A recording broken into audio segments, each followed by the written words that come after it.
Hi guys, so once again, ഒരിക്കൽ കൂടി welcome back to learn by teacher നമ്മുടെ കൊച്ചു ഫാമിലിയിലേക്ക് എല്ലാവർക്കും സ്വാഗതം. അപ്പൊ ഇന്ന് നമ്മൾ ഡീൽ ചെയ്യാൻ പോകുന്നത് സ്റ്റുഡൻസ് ഫേസ് ചെയ്യുന്ന പ്രോബ്ലം സോൾവ് ചെയ്യാൻ പറഞ്ഞ സീരീസിലെ മൂന്നാമത്തെ വീഡിയോ ആയിട്ടുള്ള ഇന്ന് നമ്മൾ ഫേസ് ചെയ്യാൻ പോകുന്നത് നിങ്ങളുടെ മാത്സിലെ നിങ്ങൾ 1ാം ക്ലാസ് മുതൽ പഠിച്ചു തുടങ്ങുന്ന ഭാഗമാണ്. നമ്പറുകൾ പഠിച്ചു, അതിനുശേഷം എക്സ് വൈ സെഡ് ഇങ്ങനെ കാര്യങ്ങൾ പഠിച്ചു, പടർന്ന് പന്തലിക്കുന്ന മാത്സ്. സോ പലർക്കും ഞാനൊരു സ്റ്റഡി പ്ലാൻ എടുത്തിരുന്നു എന്ന് വെച്ചാൽ 29-ാം തീയതി ഞാൻ സ്റ്റഡി പ്ലാൻ നമ്മുടെ ചാനലിൽ അയച്ചു. അവിടെ എല്ലാവരും പറഞ്ഞു മാത്സ് ടഫാണ്, മാത്സ് പഠിക്കുന്നത് പോലെയല്ല ചോദ്യങ്ങൾ വരുന്നത്. അപ്പൊ നിങ്ങൾ എങ്ങനെ ഒരു ചോദ്യത്തെ ഫേസ് ചെയ്യണം, മാത്സിൽ ചോദ്യത്തെ നിങ്ങൾ ഫേസ് ചെയ്യുമ്പോൾ നിങ്ങൾക്ക് വരുന്ന പ്രോബ്ലങ്ങൾ എന്തെല്ലാമാണ്, ഞാൻ എങ്ങനെയാണ് എന്റെ രീതിയിലൂടെ പറയുന്നത് കുറച്ചുകൂടി അത് ക്യാച്ച് ചെയ്യാൻ പറ്റും. സോ ശ്രദ്ധിച്ചോ, നമ്മളിപ്പോ മാത്സിന്റെ ഒരു ക്വസ്റ്റ്യൻ പേപ്പർ നമ്മളെ കയ്യിൽ കിട്ടുകയാണ്. എനിക്ക് ഇവിടെ മാത്സിന്റെ ഏതെങ്കിലും ഒരു ക്വസ്റ്റ്യൻ പേപ്പർ കാണാം എന്നൊരു പ്രതീക്ഷയിൽ നോക്കുന്നു. ഇവിടെ ഒരു മാത്സിന്റെ പേപ്പർ കിട്ടിയിട്ടുണ്ട്. മാത്സിന്റെ ഒരു ക്വസ്റ്റ്യൻ പേപ്പർ. ഇത് 9ാം ക്ലാസ്സിന്റെ ക്വസ്റ്റ്യൻ പേപ്പർ ആണ്. ചെക്ക് ചെയ്തോളി, 9ാം ക്ലാസ്സിന്റെ SLC മാത്സിലെ ക്വസ്റ്റ്യൻ പേപ്പർ ആണ്. ഈ ഒരു ചോദ്യ പേപ്പർ നമുക്ക് നമ്മുടെ കയ്യിൽ കിട്ടുമ്പോൾ ഒരു പാറ്റേൺ ഞാൻ കണ്ടുപിടിച്ചു. എന്താ നോക്കിയോ, ഈ പാറ്റേൺ കണ്ടുപിടിച്ചു എനിക്കിവിടെ മനസ്സിലായി which of the following question represent the statement 3 times a number added to.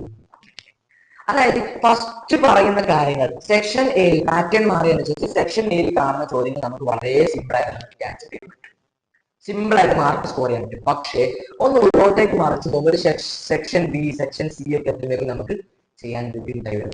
ഏറ്റവും മെയിൻ ആയിട്ടുള്ള കാര്യം ഞാൻ പറയുകയാണെങ്കിൽ നമുക്ക് ആ ചാപ്റ്ററിന്റെ കൺസെപ്റ്റ് അറിയില്ല. അതാണ് ഏറ്റവും മെയിൻ ആയിട്ടുള്ള കാര്യം. നമുക്ക് എന്ത് ചെയ്യാൻ പറ്റില്ല, ക്വസ്റ്റ്യൻസിന് സോൾവ് ചെയ്യാൻ പറ്റില്ല. നമുക്ക് ആ ഒരു ചാപ്റ്ററിലെ കൺസെപ്റ്റ് നന്നായിട്ട് അടിപ്പതം അല്ലെങ്കിൽ ഫൗണ്ടേഷൻ ടു നമുക്ക് ക്ലിയർ ആണെങ്കിൽ മാത്രമേ നമുക്ക് എന്ത് ചെയ്യാൻ പറ്റൂ, നമുക്ക് ഈ ഒരു പറയുന്ന ലെവൽസ് കൂടിയിട്ടുള്ള ഓരോ ചോദ്യങ്ങൾ നമുക്ക് ആൻസർ ചെയ്യാൻ പറ്റും. അത് ഞാൻ കണ്ട് അല്ലെങ്കിൽ ഞാൻ പഠിച്ചത് ഞാൻ ഉപയോഗിച്ചിരുന്നതിന്റെ മെയിൻ കാര്യമായിരുന്നു. അതുപോലെ നമുക്ക് നമ്പർ 1 നമുക്ക് എന്ത് ചെയ്യാൻ പറ്റില്ല, ഒരു ചാപ്റ്ററിന്റെ കൺസെപ്റ്റ് പക്ക ഫൗണ്ടേഷൻ അടക്കം ക്ലിയർ ആണെങ്കിൽ മാത്രമേ നമുക്ക് ആ ഒരു ഭാഗത്ത് വരുന്ന ചോദ്യങ്ങൾ അടിപൊളിയായിട്ട് പറയാൻ അല്ലെങ്കിൽ എഴുതി ഫലിപ്പിക്കാൻ പറ്റും. രണ്ടാമത്തെ കേസ് നോക്കി. രണ്ടാമത്തെ കേസ് എന്താ വെച്ചാൽ നമുക്ക് ഒരു ചാപ്റ്ററിന്റെ അടിപൊളിയായിട്ട് എല്ലാ കാര്യങ്ങളും പറയാൻ നമ്മൾ ടെക്സ്റ്റ് ബുക്കിലെ ചോദ്യങ്ങൾ എല്ലാം നമുക്ക് ചെയ്തു, പക്ഷേ നമ്മൾ വർക്ക്ഔട്ട് ചെയ്ത് നോക്കിയിട്ടില്ല പ്രീവിയസ് ഇയർ ക്വസ്റ്റ്യൻസ് നമ്മൾ വർക്ക്ഔട്ട് ചെയ്യാത്തിടത്തോളം കാലം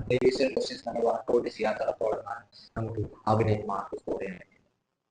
നമുക്ക് അവിടെ മാർക്ക് സ്കോർ ചെയ്യാൻ പറ്റില്ല. നിങ്ങൾ എന്ത് ചെയ്യണം, കഴിയുന്ന സമയങ്ങളിൽ കിട്ടുന്ന സമയങ്ങളിൽ ഒരു ദിവസം ഒരു പ്രോബ്ലം എങ്കിലും നിങ്ങൾ സോൾവ് ചെയ്യാം. നിങ്ങൾക്ക് ആ പ്രോബ്ലങ്ങൾ കിട്ടണമെങ്കിൽ നേരെ നമ്മുടെ പോസ്റ്റ് ടാബിൽ വന്നു അവിടെ ഏതെങ്കിലും മാത്സിന്റെ അതൊക്കെ ഒന്ന് വർക്ക്ഔട്ട് ചെയ്ത് നോക്കുക. അത് നിങ്ങൾക്ക് എന്ത് ചെയ്യാൻ പറ്റും, മാത്സിലെ മാർക്കുകൾ അല്ലെങ്കിൽ ക്വസ്റ്റ്യൻ ഫേസ് ചെയ്യുമ്പോഴുള്ള ഇഷ്യൂ നിങ്ങൾക്ക് സോൾവ് ചെയ്യാൻ പറ്റും. മൂന്നാമത്തെ കാര്യം എനിക്ക് നിങ്ങളോട് പറയാനുള്ളത് മാത്സ് ബേസിക്സ്. മാത്സ് ബേസിക്സ് നിങ്ങൾക്ക് എത്രത്തോളം തറമാണ് എന്നതുകൂടി ചെക്ക് ചെയ്ത് നോക്കണം. മാത്സിന്റെ ബേസിക്സ് എത്രത്തോളം തറമാണ് എന്നത് കൂടി നിങ്ങൾ കൺസിഡർ ചെയ്താൽ മാത്രമേ നിങ്ങൾക്ക് ചെയ്യാൻ പറ്റൂ.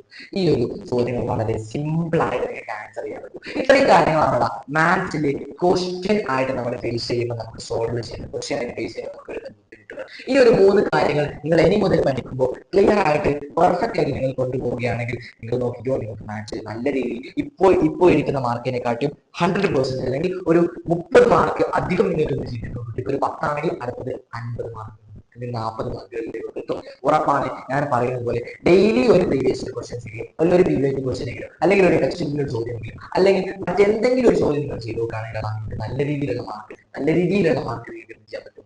മാത്സ് എന്ന് പറഞ്ഞ വിഷയത്തിൽ ക്വസ്റ്റ്യൻ ആയിട്ടുള്ള ഫേസ് ചെയ്യുമ്പോൾ പ്രോബ്ലങ്ങൾ മൊത്തം നിങ്ങൾക്ക് വൃത്തിയായിട്ട് ഞാൻ സോൾവ് ആക്കും. അപ്പൊ നിങ്ങൾ ഇതൊന്ന് ട്രൈ ചെയ്ത് നോക്കൂലേ? ട്രൈ ചെയ്ത് നോക്കിയിട്ട് ഉറപ്പായിട്ട് നിങ്ങൾ തന്നെ ചെയ്തിരിക്കുക. കമന്റ് ബോക്സിൽ വന്ന് സാറേ അടിപൊളിയാണ്, എനിക്ക് ഒരു ടിപ്സ് ഒക്കെ ചെയ്ത് നോക്കിയപ്പോൾ നല്ല രീതിയിൽ എനിക്ക് മനസ്സിലായിട്ടുണ്ട് എന്ന് നിങ്ങൾ വന്ന് കമന്റ് ചെയ്യോ. അതുവരെ ഞാൻ വെയിറ്റിംഗ് പറയുന്നത്. അപ്പൊ ഇത്രയും കാര്യങ്ങൾ നിങ്ങൾ ചെയ്യുകയാണെങ്കിൽ നിങ്ങൾക്ക് ഈ ഒരു മാത്സിന്റെ ചോദ്യങ്ങളുമായിട്ട് ഫേസ് ചെയ്യുമ്പോഴുള്ള എല്ലാ പ്രോബ്ലങ്ങളും ഇവിടെ തുടങ്ങി. അപ്പോൾ നമ്മൾ സ്പെഷ്യൽ ആയിട്ട് നിങ്ങൾ SLC എല്ലാ ക്ലാസ്സുകാർക്കും വേണ്ടിയിട്ട് സ്റ്റുഡൻസ് ഫേസ് ചെയ്യുന്ന പ്രോബ്ലങ്ങൾ സോൾവ് ചെയ്യുക എന്ന് പറഞ്ഞ സീരീസ് നമ്മൾ സ്റ്റാർട്ട് ചെയ്തിട്ടുണ്ട്. അതിലേക്ക് മൂന്നാമത്തെ വീഡിയോ ആയിരുന്നു. So by the way complete നിങ്ങൾ വീഡിയോ കണ്ടത് താങ്ക് യു. ആൻഡ് നിങ്ങൾക്ക് എന്ത് ചെയ്യാം, മാക്സിമം എല്ലാവരിലേക്കും ഷെയർ ചെയ്തിട്ട് നമ്മുടെ ചാനൽ എല്ലാവരും അറിയിക്കാം. അപ്പോൾ ഓൾ ദ ബെസ്റ്റ്. അപ്പോൾ നിങ്ങൾ അടിപൊളിയായിട്ട് ചോദ്യങ്ങൾ സോൾവ് ചെയ്യാം. ഒരു ദിവസം ചോദ്യങ്ങൾ സോൾവ് ചെയ്യണം. ചോദ്യങ്ങൾ സോൾവ് ചെയ്തു മാർക്ക് നല്ല രീതിയിൽ ഇമ്പ്രൂവ്മെന്റ് കാണും. അപ്പോൾ നിങ്ങൾ മാക്സിമം എല്ലാവർക്കും ഷെയർ ചെയ്യുക. വീഡിയോ ഇഷ്ടപ്പെടുകയാണെങ്കിൽ ലൈക്ക് ചെയ്യുക, ഷെയർ ചെയ്യുക, സബ്സ്ക്രൈബ് ചെയ്യുക. അപ്പോൾ ഓക്കെ, എല്ലാവർക്കും ബൈ.